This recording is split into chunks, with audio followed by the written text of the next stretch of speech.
Hello everyone, welcome to class number 20 of the chapter Digital Logic। तो आज हम पढ़ेंगे और एक तरह के टॉपिक के बारे में। आज का हमारा टॉपिक है representation of Boolean expression and De Morgan's law.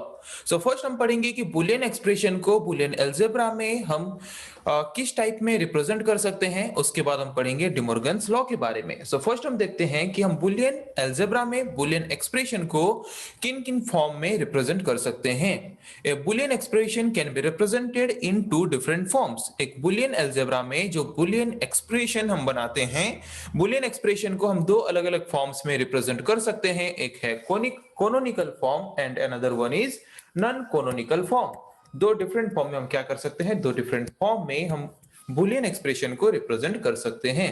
Okay, तो फर्स्ट हम देखते हैं canonical form of Boolean expression क्या होता है। फिर देखेंगे कि non canonical form of Boolean expression क्या होता है। Okay, so canonical form of Boolean expression, हम किस तरह के बुलियन एक्सप्रेशन को बोलेंगे कि वो पर्टिकुलर एक्सप्रेशन कोनोनिकल फॉर्म में है।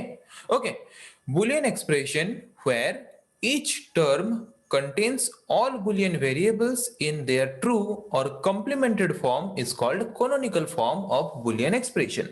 तो पहले इसको एक एग्जांपल देखते हैं। जैसे कि फॉर एग्जांपल मैंने लिया है तीन वेरिएबल a b c और इन तीन वेरिएबल्स को यूज करके मैंने लिखा एक expression. Okay, this is the Boolean expression. तो यहाँ पे मैंने जो एक्सप्रेशन लिखा, इस एक्सप्रेशन में ये है एक टर्म, ये है एक टर्म। हर एक टर्म में हम जितने भी वेरिएबल्स यूज किए हैं सारे वेरिएबल्स होना चाहिए, चाहे वो ट्रू के फॉर्म में हो या चाहे वो कॉम्प्लीमेंटेड फॉर्म में हो। ओके, तो उस तरह के बुलियन एक्सप्रेशन को हम बोलेंगे canonical form of Boolean expression. उस तरह के बुलियन एक्सप्रेशन को हम canonical form of Boolean expression बोलेंगे जिस तरह के एक्सप्रेशन में हर एक टर्म में क्या होना चाहिए, सारे बुलियन वेरिएबल्स होना चाहिए, चाहे वो ट्रू के फॉर्म में हो या फिर कॉम्प्लीमेंटेड फॉर्म में हो। Okay, so canonical form of Boolean expression को हम रिप्रेजेंट कर सकते हैं दो अलग अलग तरीके से। एक है SOP, another one is POS. SOP means sum of product and POS means product of sum. Okay, sum of product means यहाँ पे है suppose x into y plus y into x, this is sum of two product terms, and POS means product of sum. This is a sum term, this is another sum term. Okay, if we are multiplying both of these, then this is called product of sum.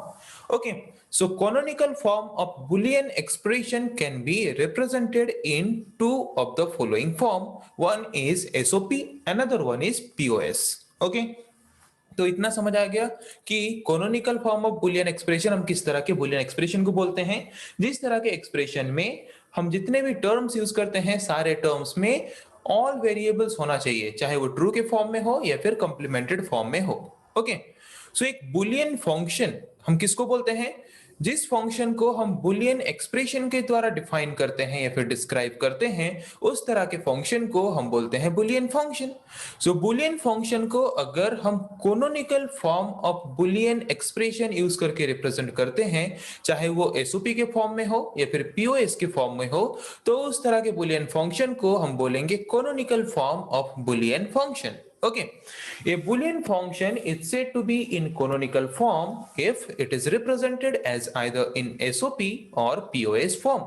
एक Boolean function को हम बोल सकते हैं कि वो function canonical form में है कब, अगर हम उस function में जो expression यूज किए हैं उस पर्टिकुलर फंक्शन को डिस्क्राइब करने के लिए वो एक्सप्रेशन अगर कोनोनिकल फॉर्म में है, चाहे वो एसओपी के फॉर्म में हो या फिर पीओएस के फॉर्म में हो।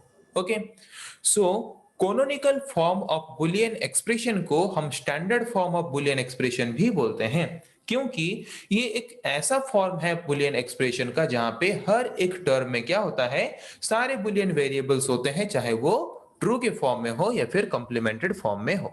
ओके, तो जैसे कि हमने पढ़ा कि कोनोनिकल फॉर्म में हम जो बुलियन एक्सप्रेशंस को रिप्रेजेंट करते हैं दो तरह से रिप्रेजेंट करते हैं, या तो एसओपी के फॉर्म में या फिर पीओएस के फॉर्म में। SOP means sum of product, POS means product of sum। Okay, so sum of product, this is the product of two variables and this is the product of two variables and this is the sum of both terms। ये हुआ एक term, this is another term। Okay, हर एक term में क्या होना चाहिए, canonical form of Boolean expression में हर एक टर्म में सारे वेरिएबल्स होना चाहिए, चाहे वो ट्रू के फॉर्म में हो या फिर कॉम्प्लीमेंटेड फॉर्म में हो।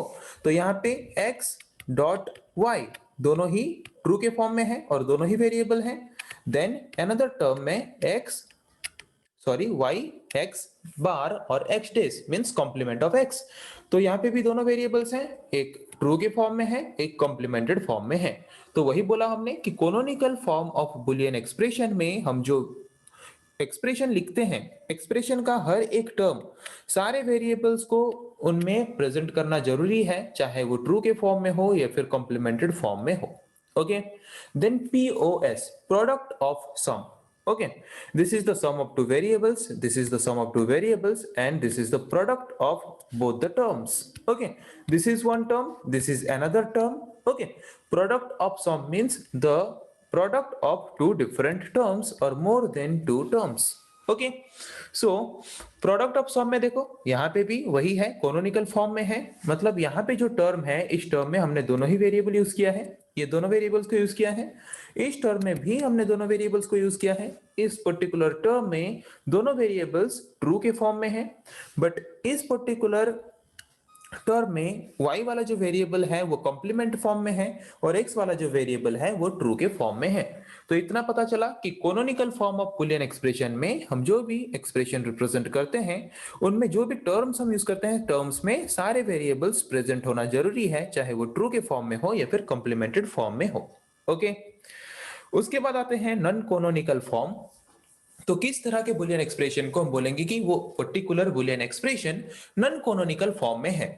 अगर एक boolean expression SOP means sum of product या फिर प्रोडक्ट ऑफ सम के फॉर्म में रिप्रेजेंट नहीं हो रहा, तो उस तरह के बुलियन एक्सप्रेशन को हम बोल सकते हैं कि वो particular boolean expression non canonical form में है।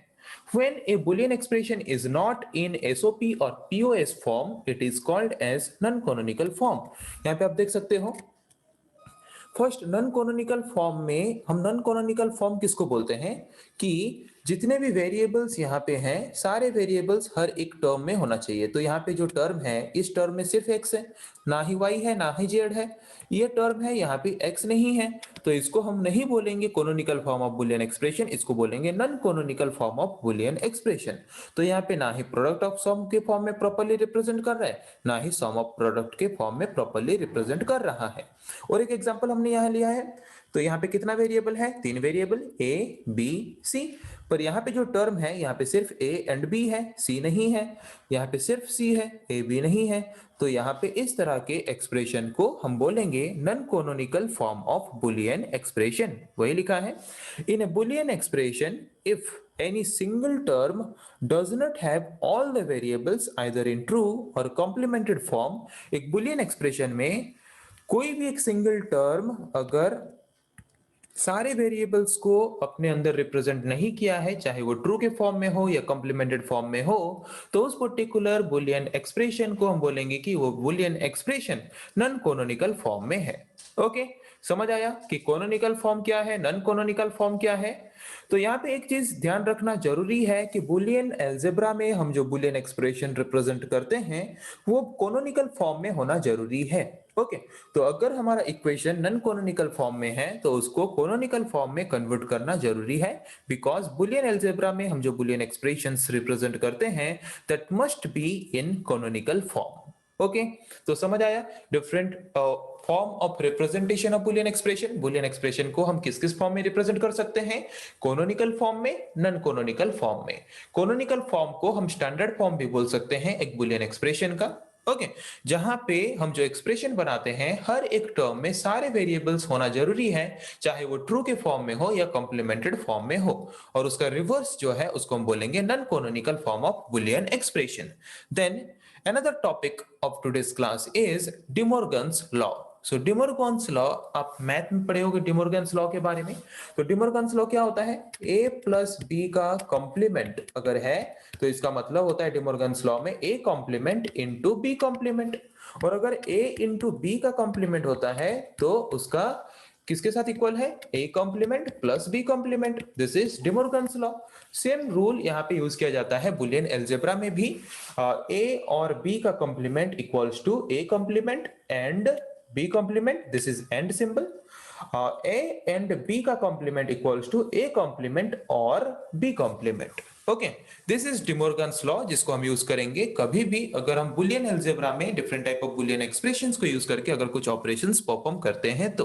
ओके, तो आज के क्लास में फर्स्ट हमने डिस्कस किया क्या है different forms of Boolean expression. Canonical form, non canonical form. Canonical form किसको बोलते हैं बुलियन एक्सप्रेशन का? जिस फॉर्म में बुलियन एक्सप्रेशन में सारे वेरिएबल्स होते हैं हर एक टर्म में, उस तरह के बुलियन एक्सप्रेशन को हम बोलेंगे canonical form of Boolean expression. And non canonical form of Boolean expression किसको बोलेंगे? जिस तरह के बुलियन एक्सप्रेशन में कोई एक भी टर्म में अगर सारे वेरिएबल्स ट्रू या फिर कॉम्प्लीमेंटेड फॉर्म में नहीं है, उस तरह के बुलियन एक्सप्रेशन को हम बोलेंगे non canonical form of Boolean expression. फिर हमने देखा De Morgan's law of Boolean algebra के बारे में। क्या है डिमोर्गन्स लॉ? ए और बी का कॉम्प्लीमेंट अगर हम करते हैं तो उसका वैल्यू किसके साथ इक्वल होता है? A complement and b complement.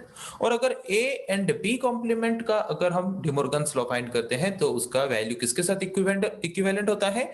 A complement और बी कॉम्प्लीमेंट। ओके, तो इतना सारा टॉपिक के बारे में आज हमने डिस्कस किया। सो नेक्स्ट क्लास में हम डिस्कस करेंगे ऐसे और कुछ टॉपिक्स के बारे में। आज के लिए इतना ही। Thank you.